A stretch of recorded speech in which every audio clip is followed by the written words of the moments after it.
नमस्कार छात्रों, स्वागत है एक बार फिर से आपका बिब्लियोफाइल स्टडी सेंटर के डिजिटल प्लेटफॉर्म पे।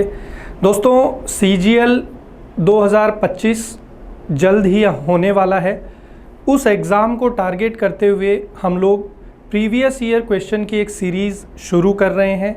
जैसा कि आपको स्क्रीन पे नज़र आ रहा है, मैं आपको सीजीएल 2024 में प्रीलिम्स में स्पॉटिंग एरर के जो भी क्वेश्चंस आए हुए हैं वो यहाँ पर सॉल्व करवा रहा हूँ। 2 पार्ट में ये क्लास आपको देखने को मिलेगी। इसके बाद में जो दूसरे टॉपिक्स हैं उनको भी हम लोग करेंगे। तो इस सीरीज़ से आप जुड़िए, अगले एग्ज़ाम में बहुत ज़्यादा आपको यहाँ से फ़ायदा होगा। तो बिना किसी देरी के शुरू करते हैं। पहला क्वेश्चन आपकी स्क्रीन पर आ गया है। कह रहा है, mister Abhilash and his family have received no informations about the incident. कि मिस्टर अभिलाष और उसका जो परिवार है उनको कोई जानकारी नहीं मिली इस घटना के बारे में। दोस्तों, यहाँ ध्यान दीजिए, लिखा हुआ है इन्फॉर्मेशंस।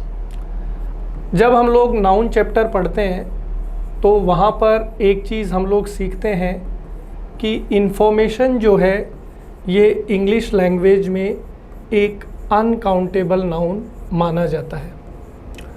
अनकाउंटेबल नाउन के साथ 2 रूल एसोसिएट किए जाते हैं।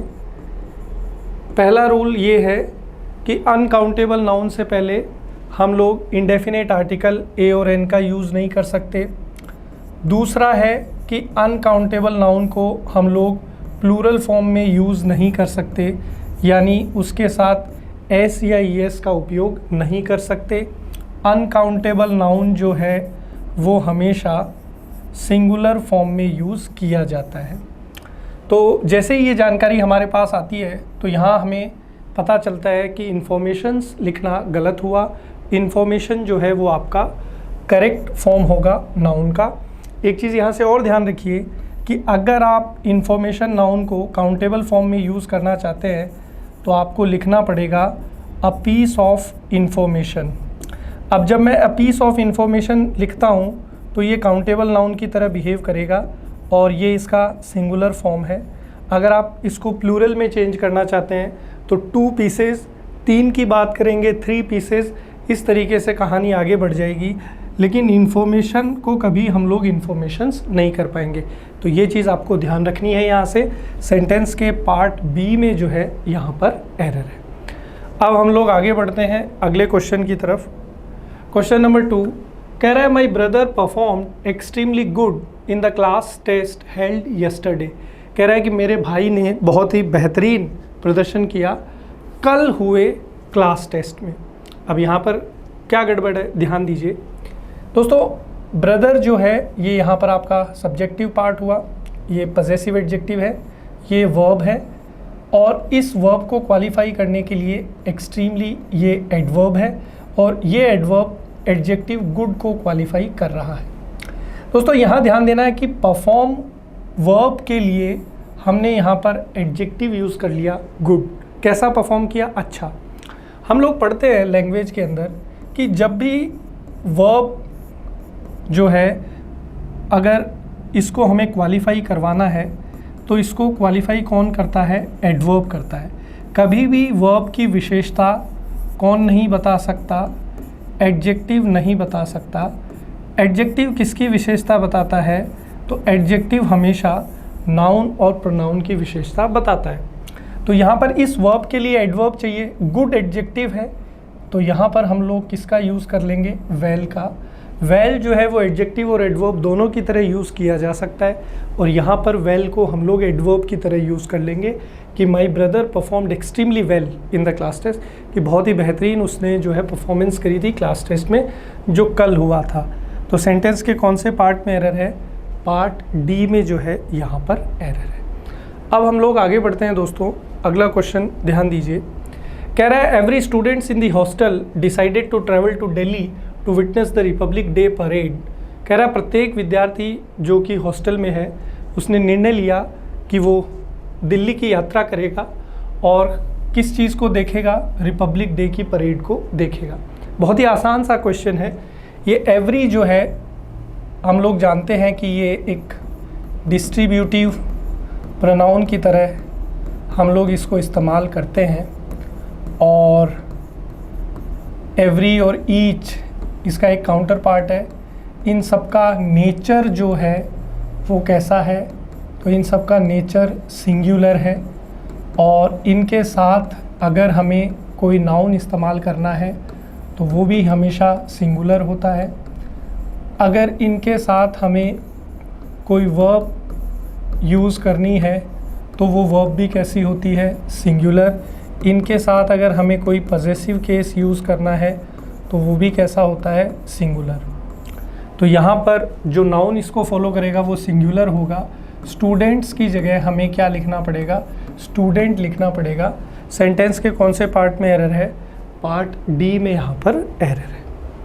आगे बढ़ते हैं दोस्तों, अगला क्वेश्चन आपकी स्क्रीन पर कह रहा है, by this time next year I will had graduated from college and starting my first job in the field of marketing. कह रहा है कि अगले साल अंत तक, by this time next year, अगले साल इस समय तक, सॉरी, कह रहा है अगले साल इस समय तक मैं कॉलेज से अपनी ग्रेजुएशन ख़त्म कर चुका होऊंगा और मार्केटिंग के क्षेत्र में अपनी पहली नौकरी कर रहा होऊंगा। दोस्तों कह रहा है अगले साल इस समय तक ये काम कर चुका होऊंगा, तो फ्यूचर में जो है एक्शन हमारा क्या हो रहा है, कंप्लीट हो रहा है।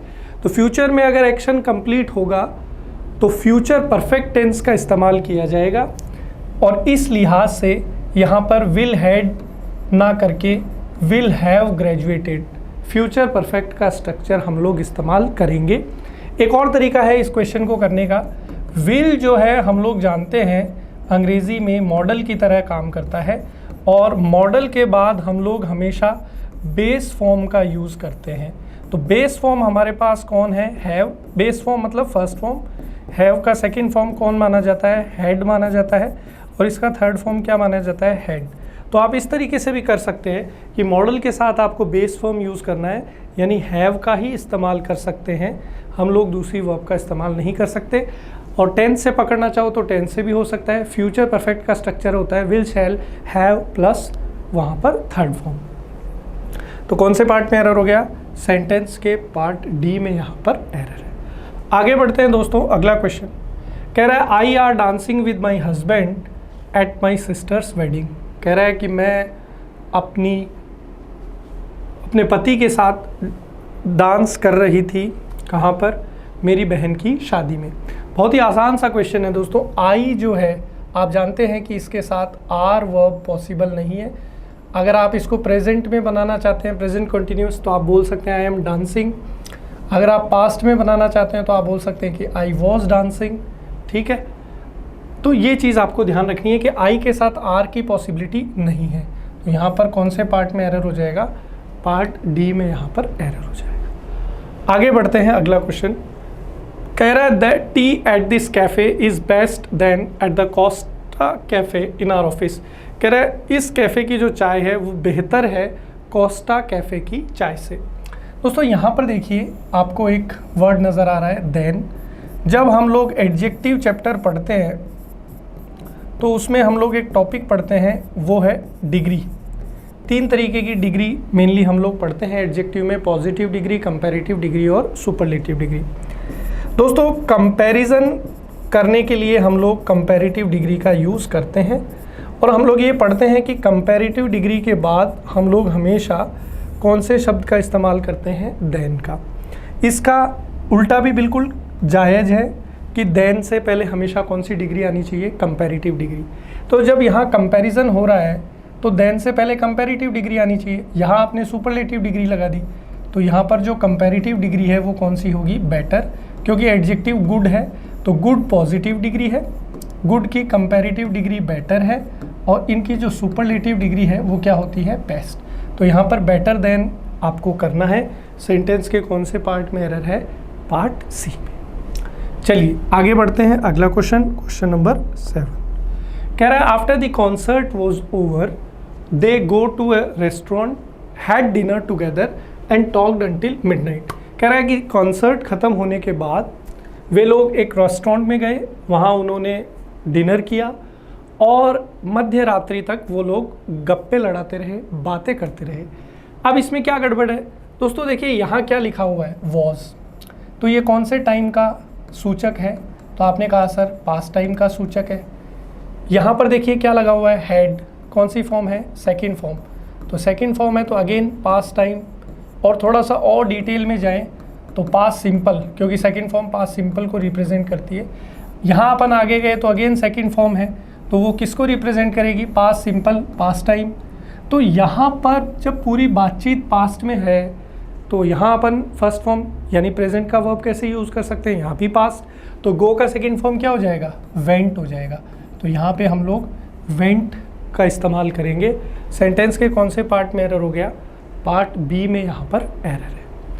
आगे बढ़ते हैं दोस्तों, अगला क्वेश्चन आपकी स्क्रीन पर कह रहा है renewable energy sources like solar and wind power will replace traditional fossil fuels and help reduce carbon emissions. कह रहा है कि अगर हम लोग रिन्यूएबल एनर्जी सोर्सेज जैसे कि सौर ऊर्जा और पवन ऊर्जा इसका इस्तेमाल करें तो ये ट्रेडिशनल फॉसिल फ्यूल जैसे कोयले का अपन इस्तेमाल करते हैं, पेट्रोलियम, इन सब के इस्तेमाल को रिप्लेस कर देगा और कार्बन जो उत्सर्जन होता है जिसकी वजह से बहुत ज़्यादा पोल्यूशन होता है वो भी हमारा कम हो जाएगा। तो क्या गड़बड़ है सेंटेंस में दोस्तों, बहुत ही आसान क्वेश्चन है। अभी अभी आपको एक क्वेश्चन सॉल्व करवाया तब बताया था कि जब भी आपको कोई मॉडल नज़र आ जाए तो मॉडल के साथ हम लोग हमेशा जो मेन वर्ब होती है उसका बेस फॉर्म यूज़ करते हैं, यानी कि फर्स्ट फॉर्म। तो यहाँ रिप्लेस्ड की जगह हमें किसका इस्तेमाल करना पड़ेगा, रिप्लेस का इस्तेमाल करना पड़ेगा, फर्स्ट फॉर्म, बेस फॉर्म। तो सेंटेंस के कौन से पार्ट में एरर है, पार्ट सी में यहाँ पर एरर है। आगे बढ़ते हैं, अगला क्वेश्चन कह रहा है no other place in this country is so better as Gulmarg Kashmir. कह रहा है दूसरा कोई भी स्थान इस देश में उतना बढ़िया नहीं है जितना कि गुलमर्ग, कश्मीर के अंदर जो जगह है गुलमर्ग वो है। दोस्तों यहाँ पर देखिए लिखा हुआ है सो बेटर एज।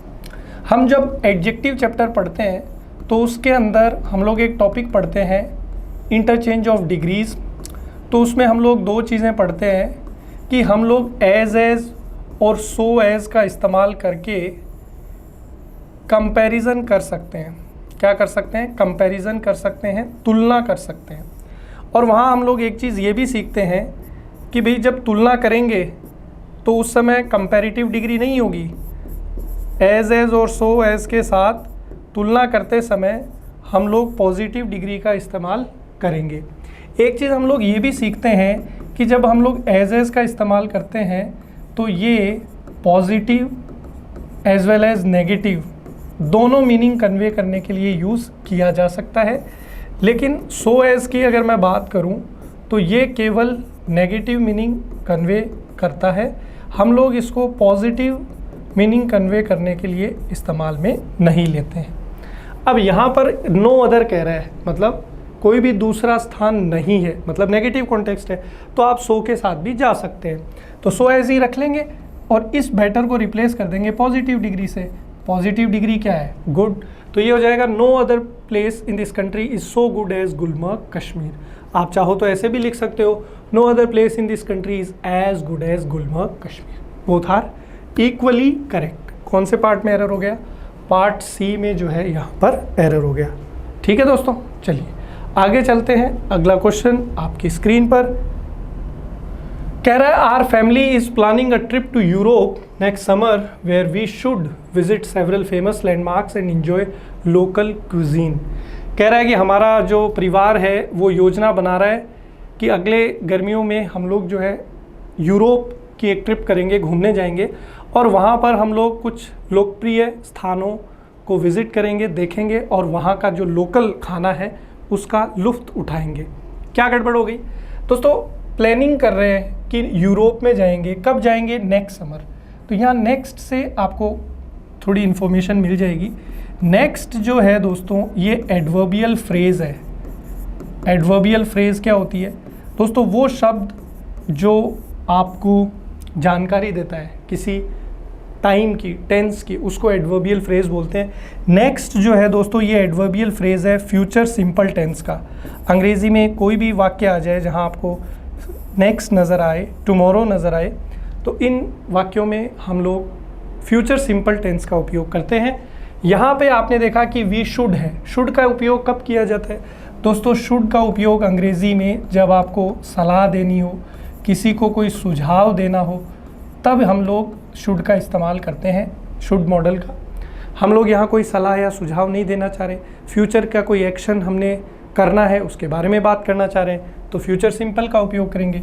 वी शुड नहीं होगा, वी विल विजिट, ठीक है। आप चाहें तो यहाँ पर शैल का इस्तेमाल कर सकते हैं, क्योंकि वी और आई जो फर्स्ट पर्सन है उनके साथ हम लोग शैल को प्रेफर करते हैं, तो वी शैल विजिट इस तरीके से आपका बन जाएगा। तो सेंटेंस के कौन से पार्ट में एरर है? पार्ट ए में यहाँ पर एरर है। आगे बढ़ते हैं दोस्तों, अगला क्वेश्चन आपकी स्क्रीन पर कह रहा है my sister Juliet got married as her was 23। कह रहा है कि मेरी सिस्टर जो है जूलियट, उसकी शादी हो गई थी कब? जब वो 23 साल की थी। तो शादी हो गई थी कब? जब वो 23 की थी। तो हमें बेसिकली क्या बताना है? टाइम बताना है। जो एज है दोस्तों, ये है कंजंक्शन ऑफ रीज़न, जो आपको किसकी जानकारी देता है? कारण की। तो हमें यहाँ सेंटेंस में कारण थोड़ी बताना है, समय बताना है कि क्यों, चूँकि उसकी उम्र 23 साल हो गई थी, उस समय उसकी शादी हुई। तो माई sister Juliet got married when, और यहाँ पर देखिए दोस्तों वर्ब है, वर्ब के बाद में यहाँ ऑब्जेक्ट है, तो पीछे कौन आएगा? सब्जेक्ट। तो यहाँ हमें सब्जेक्ट की ज़रूरत है, हर जो है वो तो ऑब्जेक्ट है, तो यहाँ पर सब्जेक्ट लगा देंगे जो कि क्या है? शी। तो ये बन जाएगा माई sister Juliet got married when she was 23। तो कौन से पार्ट में गड़बड़ करेंगे? पार्ट बी में, यहाँ पर आपको चेंज करना पड़ेगा। ठीक है दोस्तों, चलिए अगला क्वेश्चन देखिए। कह रहा है the supermarket is open from 10 AM still 10 PM। बहुत ही आसान सा क्वेश्चन है, क्लास में हम लोग कई बार करते हुए हैं। कह रहा है कि सुपर मार्केट जो है वो 10 बजे से लेकर, सुबह 10 बजे से लेकर रात को 10 बजे तक चालू रहता है। दोस्तों टाइम ड्यूरेशन बताने के लिए हम लोग दो फ्रेजेस का अंग्रेज़ी में इस्तेमाल कर सकते हैं। पहला है बिटवीन और एंड, काफ़ी पॉपुलर है, इस पे पहले भी CGL ने सवाल पूछा है। ठीक है, बिटवीन और एंड का हम लोग इस्तेमाल करते हैं टाइम ड्यूरेशन बताने के लिए। और दूसरा जो एक पॉपुलर फ्रेज़ है टाइम बताने के लिए वो है फ्रॉम और टू। तो अगर ये सेंटेंस हम लोग लिखना चाहें तो दो तरीके हैं। पहला है the supermarket is open between 10 AM and 10 PM। दूसरा the supermarket is open from 10 AM to 10 PM। तो यहाँ पर चूँकि फ्रॉम है तो हम लोग यहाँ स्टिल को रिप्लेस कर देंगे किससे? टू से, from 10 AM to 10 PM। Sentence के कौन से पार्ट में एरर है? पार्ट डी में। बिटवीन और एंड से भी पहले सवाल पूछा जा चुका है, तो इसका भी आपको ध्यान रखना है। चलिए आगे चलते हैं, अगला क्वेश्चन आपकी स्क्रीन पर कह रहा है it is he who work for the company for more then a decade. कह रहा है कि ये वो है जो कंपनी के लिए काम कर रहा है एक दशक से ज़्यादा, एक दशक से ज़्यादा हो गया उसको कंपनी के लिए काम करते हुए। दोस्तों यहाँ पर ध्यान दीजिए, फॉर एक हमारे पास एडवर्ब ऑफ टाइम है और उसके बाद में एक टाइम ड्यूरेशन भी हमें दी हुई है कि एक दशक से ज़्यादा हो गया है कंपनी के लिए काम करते हुए। दोस्तों यहाँ पर ध्यान दीजिए, फॉर जो है ये पीरियड ऑफ टाइम को बताता है जिसको अपन समय अवधि बोलते हैं, और सिंस जो है दोस्तों इसका इस्तेमाल होता है पॉइंट ऑफ टाइम के लिए, अर्थात फिक्स टाइम बताने के लिए हम लोग सिंस का उपयोग करते हैं। दोस्तों यहाँ आपको एक चीज़ समझनी है कि जब भी हम लोग सिंस और फॉर का प्रयोग करते हैं तो हम लोग कौन से टेंस को प्राथमिकता देते हैं? परफेक्ट कंटिन्यूअस टेंस को प्राथमिकता देते हैं। अब यहाँ पर जो टेंस है वो तो सिंपल है, तो इसको परफेक्ट कंटिन्यूअस में चेंज करते हैं। कह रहा है it is he who has been working, कि ये वो है जो यहाँ पर काम कर रहा है इस कंपनी के लिए एक दशक से ज़्यादा हो गया है। तो it is he who has been working for the company for more than a decade. तो कौन से पार्ट में एरर हो गया? पार्ट बी में यहाँ पर एरर हो गया, हु हैज़ बीन वर्किंग हम लोग यहाँ पर लिखेंगे। नेक्स्ट कह रहा है the Windows violently banged during the storm yesterday. कह रहा है कि कल तूफान आया था तो जो खिड़कियाँ थी वो बहुत ही आक्रामक तरीके से, आप अपन बोल सकते हैं कि बहुत ज़ोर से जो है टकराई थी। दोस्तों यहाँ पर देखिए विंडो नाउन, ठीक है, खिड़की, वॉयलेंट एडजेक्टिव यहाँ पर लगा हुआ है, और बैंग्ड जो है वर्ब है। दोस्तों बैंग जो वर्ब है, वर्ब की फर्स्ट फॉर्म है, इसका मतलब होता है किसी चीज़ का टकरा जाना। इसका जो सेकंड फॉर्म है वो है बैंग्ड, ठीक है, थर्ड फॉर्म भी सेम है। अब ये जो वर्ब है इसको क्वालिफाई करने के लिए एडजेक्टिव को यूज़ करना ठीक नहीं है, क्योंकि वर्ब की विशेषता एडवर्ब बताएगा, एडजेक्टिव नहीं बताएगा। तो इस वर्ब को क्वालिफाई करने के लिए इस एडजेक्टिव की जगह एडवर्ब चाहिए, तो इसको एडवर्ब में चेंज कर लेते हैं। अब एडजेक्टिव से एडवर्ब कैसे बनाएंगे? एडजेक्टिव में एल सफिक्स लगा देंगे, तो ये हो जाएगा the Windows violently banged during the storm yesterday. तो यहाँ पर सेंटेंस के पार्ट डी में एरर है। आगे चलते हैं, अगला क्वेश्चन कह रहा है neither my brother nor my brothers in law attended the meeting as his health is not more good. कह रहा है कि ना तो मेरे भाई ने ना मेरे सालों ने मीटिंग अटेंड करी थी क्योंकि उनका स्वास्थ्य जो था वो ठीक नहीं था। दोस्तों यहाँ ध्यान दीजिए, नाइदर के बाद में ब्रदर जो है ये पहला सब्जेक्ट है, सब्जेक्ट नंबर 1, और ब्रदर्स इन लॉ ये है सब्जेक्ट नंबर 2। दोस्तों सब्जेक्ट वर्ब एग्रीमेंट में हम लोग एक कॉन्सेप्ट सीखते हैं कि जब भी नाइदर नॉर, आइदर और nor, none but, not only but also, इन फ्रेजेस से अगर हम लोग दो सब्जेक्ट कनेक्ट करते हैं तो आने वाली वर्ब और पजेसिव एडजेक्टिव नियरेस्ट सब्जेक्ट के अकॉर्डिंग होता है। तो नियरेस्ट सब्जेक्ट मतलब जो नज़दीक में है, तो यहाँ जो नज़दीक वाला सब्जेक्ट है वो प्लूरल है, तो अगर वो प्लूरल है तो यहाँ पजेसिव आपको कैसा चाहिए? प्लूरल चाहिए। Brother in law third person है, तो थर्ड पर्सन के लिए प्लूरल पजेसिव क्या हो जाएगा? देयर। तो यहाँ पर हिज हेल्थ की जगह क्या आएगा? Their health. साथ ही साथ यहाँ देखिए क्या लिखा हुआ है? अटेंडेड, यानी वर्ब की सेकंड फॉर्म है। तो सेकंड फॉर्म है मतलब कौन सा टेंस हो गया? Past simple. तो पास्ट सिंपल हो गया, तो यहाँ इसको किस में चेंज करेंगे? वॉज में। As their health was not, more की आवश्यकता नहीं है, हम लोग सीधा एडजेक्टिव ले लेंगे, क्योंकि भाई अगर आप कंपैरिजन करते हैं तब आपको कंपैरिजन की ज़रूरत पड़ती है। यहाँ कोई कंपैरिजन हमें करना ही नहीं है, तो हम सीधा बना देंगे as their health was not good, कि भी उनका स्वास्थ्य जो था वो ठीक नहीं था, इसलिए उन्होंने मीटिंग अटेंड नहीं करी थी। सेंटेंस के कौन से पार्ट में एरर है? पार्ट डी में यहाँ पर एरर है। आगे बढ़ते हैं दोस्तों, अगला क्वेश्चन कह रहा है Rahul thinks he is as smarter as his friends in the class. Rahul का ऐसा सोचना है कि वो उतना ही स्मार्ट है जितने उसके बाकी सहपाठी हैं कक्षा में या उसके दोस्त हैं कक्षा में। अभी एक क्वेश्चन आया था, उसमें मैंने आपको डिटेल में बताया था कि डिग्री का इंटरचेंज हम लोग करते हैं, उसके लिए एज और सो एज का यूज़ करते हैं। हमने ये सीखा कि एज और सो एज के बीच में कौन सी डिग्री आनी चाहिए? पॉजिटिव। अब आपने स्मार्टर लिख रखा है, ये तो कंपैरेटिव डिग्री है स्मार्ट की, पॉजिटिव डिग्री क्या होती है? स्मार्ट। तो as smart as his friends. तो कौन से पार्ट में एरर है? Part B. अगला क्वेश्चन देखिए, कह रहा है solutions to the country's interior problems are still a long way away. कह रहा है कि जो देश की अंदरूनी समस्याएं हैं उनका निदान अभी भी बहुत दूर है। तो solutions to the country's interior, ये इंटीरियर नहीं आएगा, इंटीरियर एक्सटीरियर ये जो है किसी एरिया के लिए इस्तेमाल किए जाते हैं, एरिया के कॉन्टेक्स्ट में आते हैं, अंदरूनी और बाहर। जैसे ये हम लोग बोलते हैं ना कि घर का इंटीरियर, तो ये वर्ड या ये एडजेक्टिव यहाँ पर एप्रोप्रिएट नहीं है, एडजेक्टिव हमें चेंज करना पड़ेगा। तो हम बोल सकते हैं कि solutions to the country's internal problems, internal मतलब अंदर की समस्याएं, तो ये प्रॉपर एडजेक्टिव होगा यहाँ पर।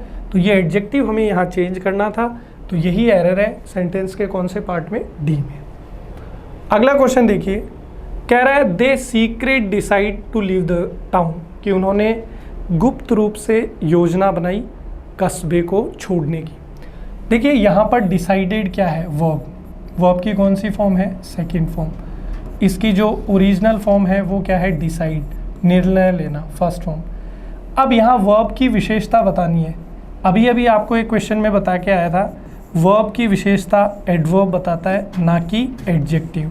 तो आपने जो यहाँ यूज़ किया है सीक्रेट, ये तो एडजेक्टिव है, तो एडजेक्टिव की जगह एडवर्ब चाहिए, वर्ब की विशेषता बतानी है।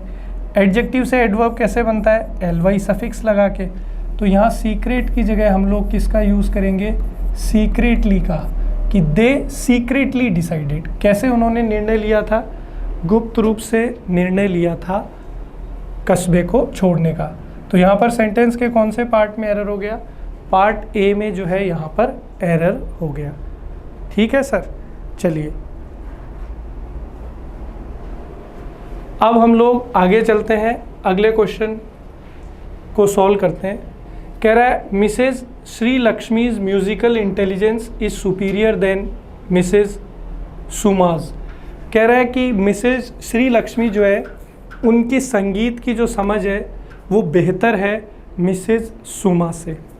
दोस्तों यहाँ ध्यान दीजिए, एक एडजेक्टिव हमें मिला है सुपीरियर। दोस्तों ध्यान दीजिएगा, कुछ इंपॉर्टेंट एडजेक्टिव है, सीनियर हुआ, जूनियर हुआ, इन्फीरियर हुआ, सुपीरियर हुआ, प्रेफर हुआ। ये सारे जो हैं इनको हम लोग अंग्रेज़ी में लैटिन एडजेक्टिव के नाम से जानते हैं। जब भी हम लोग इनका यूज़ करते हैं कंपैरिजन के लिए, तो हम लोग कभी भी इनके साथ देन का उपयोग नहीं करते। कौन से प्रेपोजिशन का उपयोग करते हैं? टू का। तो यहाँ पे सुपीरियर देन नहीं होगा, सुपीरियर टू होगा। सेंटेंस के कौन से पार्ट में एरर है? पार्ट सी में। अगला क्वेश्चन देखिए दोस्तों, the employees were comfortable with me and they talked about their problems since I has work there as a manager. कह रहा है कि जितने भी कर्मचारी थे वहाँ पे वो मेरे साथ कंफर्टेबल थे और उन्होंने अपनी समस्याओं के बारे में मुझसे बात करी, क्योंकि मैं वहाँ पे काम कर चुका था एक मैनेजर के तौर पे। तो देखिए दोस्तों, यहाँ पर पास्ट टाइम की बात चल रही है, वर का यूज़ किया है हमने, टॉक्ड सेकंड फॉर्म लगी हुई है, तो पूरी बातचीत पास्ट में चल रही है, तो हमें यहाँ पर भी पास्ट का ही इस्तेमाल करना चाहिए। हैज़ और हैव का हम लोग उपयोग करते हैं प्रेजेंट परफेक्ट में, पास्ट में सेकंड फॉर्म आ जाएगी जो कि क्या होगी? हैड। तो ये हो जाएगा since I had work there as a manager, क्योंकि वहाँ पे मैं काम कर चुका था मैनेजर के तौर पे। तो सेंटेंस के कौन से पार्ट में एरर हो गया? पार्ट ए में। अगला क्वेश्चन देखिए, mister Arun will pay dear for his financial mistake. कह रहा है कि मिस्टर अरुण जो है उसको बहुत कीमत चुकानी पड़ेगी आर्थिक गलती के लिए। कई बार क्या होता है कि हम लोग कुछ मिस्टेक कर देते हैं, कुछ गलती कर देते हैं, तो बोलते हैं ना कि इसकी भारी कीमत चुकानी पड़ेगी। तो वैसा ही कुछ है यहाँ पे। तो देखिए विल जो है दोस्तों यहाँ पर मॉडल है, मॉडल हेल्पिंग वर्ब की तरह काम करता है। पे जो है यहाँ पर मेन वर्ब है और इस वर्ब को क्वालिफाई करने के लिए एडवर्ब चाहिए। अगेन आपने यहाँ पे वर्ब को क्वालिफाई करने के लिए एडजेक्टिव लगा दिया, डियर एडजेक्टिव है। एडवर्ब में चेंज करना है तो क्या करेंगे? इसके साथ एल सफिक्स लगा देंगे। तो यहाँ पर डियर की जगह हो जाएगा डियरली। देखिए मिस्टर अरुण विल पे डियरली। पे डियरली मतलब कि बहुत भारी कीमत चुकानी पड़ेगी। सेंटेंस के कौन से पार्ट में एरर है? पार्ट ए में यहाँ पर एरर है। आगे बढ़ते हैं दोस्तों, अगला क्वेश्चन कह रहा my brother received his MBA degree into the university last year. कह रहा मेरे भाई को उसकी MBA डिग्री प्राप्त हुई यूनिवर्सिटी से पिछले साल। देखिए received his MBA degree into, दोस्तों इनटू जो प्रेपोजिशन है ये मूवमेंट के लिए आता है। दूसरा, अगर आप मीडियम चेंज करते हैं, सरफेस से वाटर में चले गए, ऐसा कुछ है, तो हम लोग इनटू का यूज़ करते हैं। यहाँ पर हम क्या मीनिंग कन्वे करना चाहते हैं? यूनिवर्सिटी से, तो रिलेट करने के लिए हम लोग फ्रॉम का इस्तेमाल नहीं करेंगे, इनटू का इस्तेमाल नहीं करेंगे, सॉरी फ्रॉम का इस्तेमाल करेंगे। तो सेंटेंस के कौन से पार्ट में एरर हो गया? पार्ट बी में, received his MBA degree from the university. अगला क्वेश्चन देखिए, ही replied in a dry tone, ouch I will not work for you any more. कह रहा है उसने जवाब दिया एक ड्राई टोन में। ड्राई का मतलब होता है बहुत ही आप बोल सकते हैं सैड, दुखी मन से उसने कहा कि भी मैं तुम्हारे लिए और आगे काम नहीं कर पाऊंगा। बेसिकली ये यहाँ पर एक इंटरजेक्शन का यूज़ किया है। दोस्तों अब ये जो इंटरजेक्शन है आउच, इसका इस्तेमाल कब होता है? जब अचानक हमारे साथ कोई चीज़ होती है, जैसे हम चल रहे हैं, अचानक अपन किसी चीज़ से टकरा गए तो आउच। तो ये एक्सप्रेशन ऑफ सरप्राइज़ है, ठीक है। अब यहाँ पर एक्सप्रेशन ऑफ सरप्राइज़ नहीं है, एक्सप्रेशन ऑफ सैडनेस चाहिए। तो सैडनेस के लिए हम लोग यूज़ कर सकते हैं अलास, ठीक है।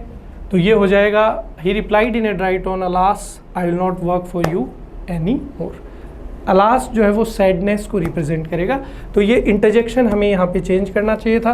अच्छा क्वेश्चन है, इस तरीके के क्वेश्चन कम पूछे जाते हैं एग्जाम्स में, बट पूछा जा सकता है, तो ये अच्छा क्वेश्चन है। ये यहाँ पर डी पार्ट में जो है वो एरर है।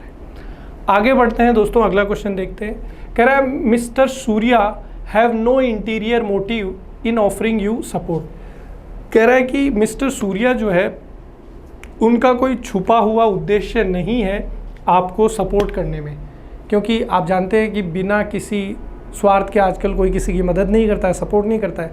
तो कह रहा है कि भाई जो सूर्या साहब आपकी मदद कर रहे हैं उनमें उनका कोई गलत इरादा नहीं है।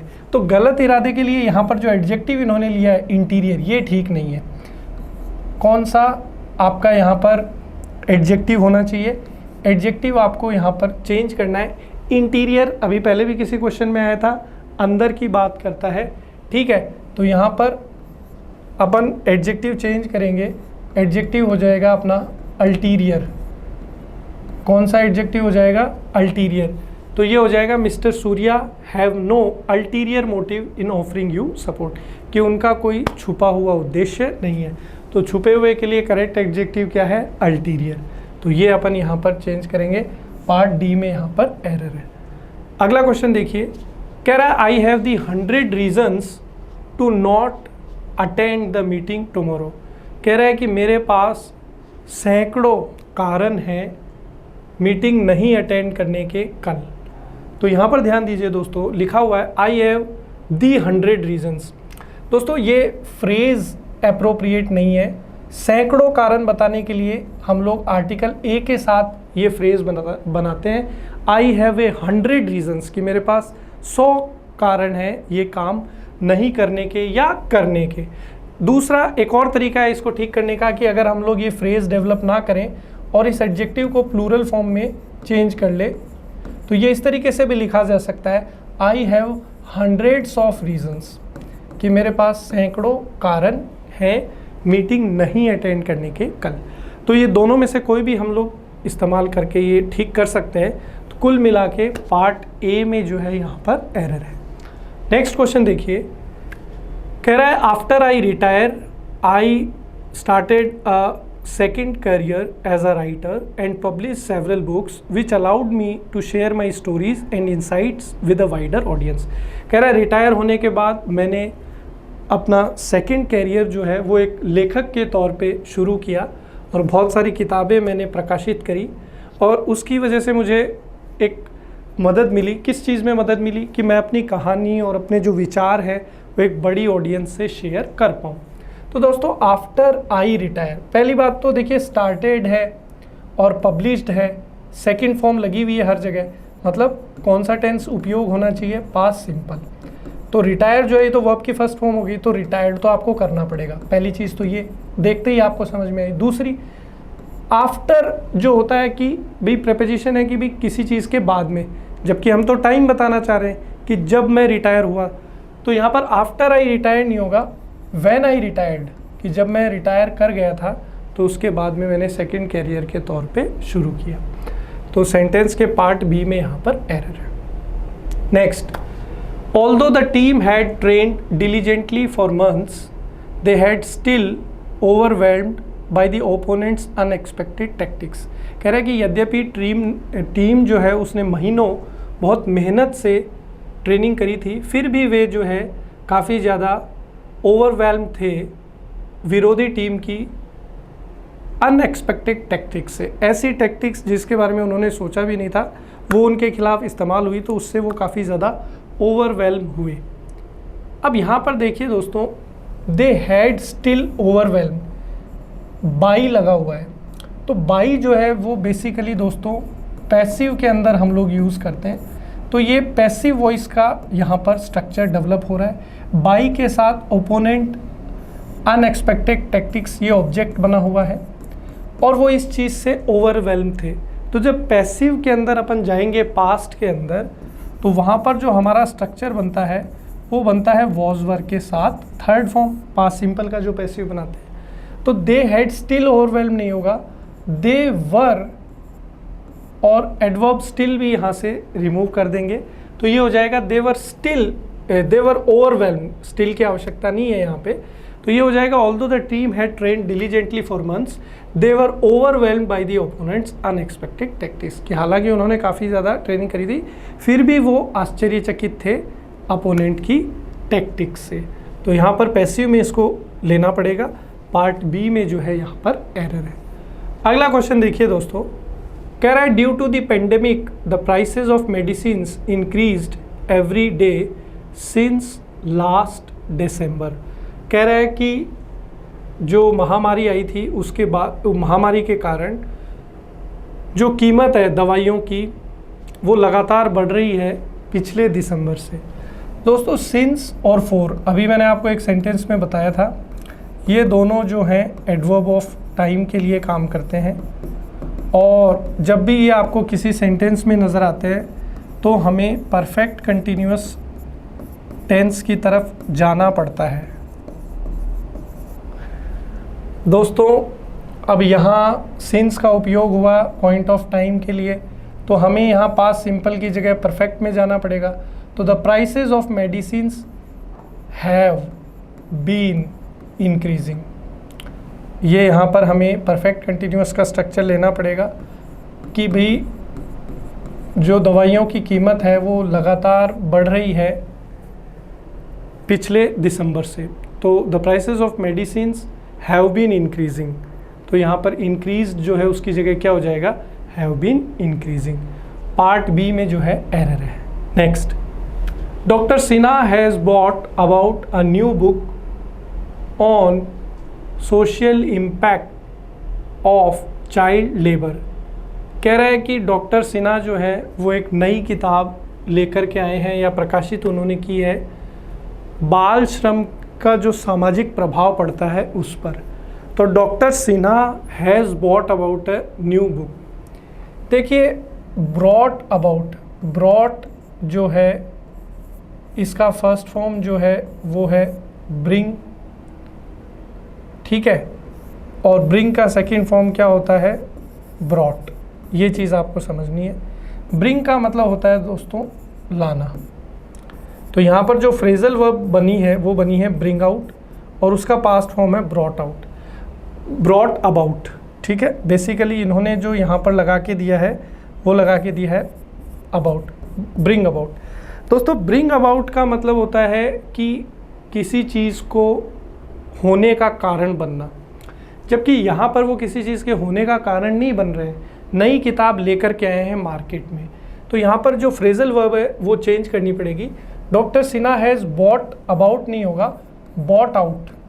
ब्रिंग आउट जो फ्रेजल वर्ब है, ठीक है, ब्रिंग आउट, ब्रिंग आउट का मतलब होता है कि कोई किताब पब्लिश करना, ठीक है। तो ये हो जाएगा doctor Sinha has brought out a new book on social impact of child labour. तो ये यहाँ फ्रेजल वर्ब चेंज करनी पड़ेगी, पार्ट सी में जो है यहाँ पर गड़बड़ है। नेक्स्ट देखिए दोस्तों, कह रहा है कि वो सेंटेंस सिलेक्ट करिए जिसमें कोई ग्रामेटिकल एरर है। 4 अलग अलग सेंटेंसेस है, हमें वो सेंटेंस पकड़ना है जिसमें कोई गलती है। कह रहा है इट इज़ सेड दैट, ऐसा कहा जाता है that Joseph was not ready to go to war, कि जोसेफ जो है वो युद्ध में जाने के लिए तैयार नहीं था। तो देखिए पास्ट में चल रही है बात, तो हर जगह पास्ट है तो कोई दिक्कत नहीं है। सेकंड कह रहा है Karl Marx was a renowned social scientist, Karl Marx जो है वो एक लोकप्रिय सामाजिक वैज्ञानिक थे, तो ये भी बिल्कुल ठीक है।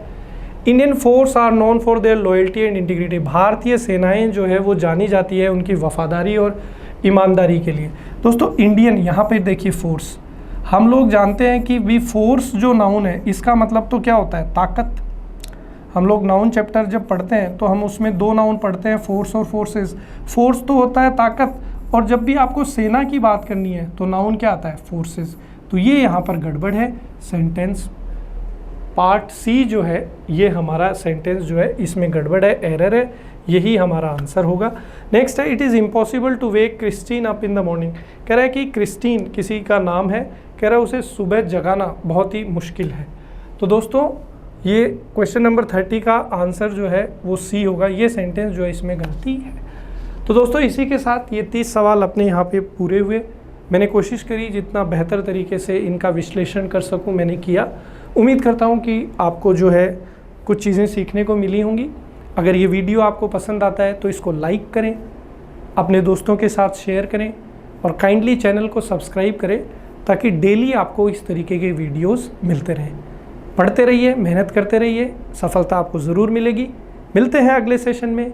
जय हिंद, जय भारत।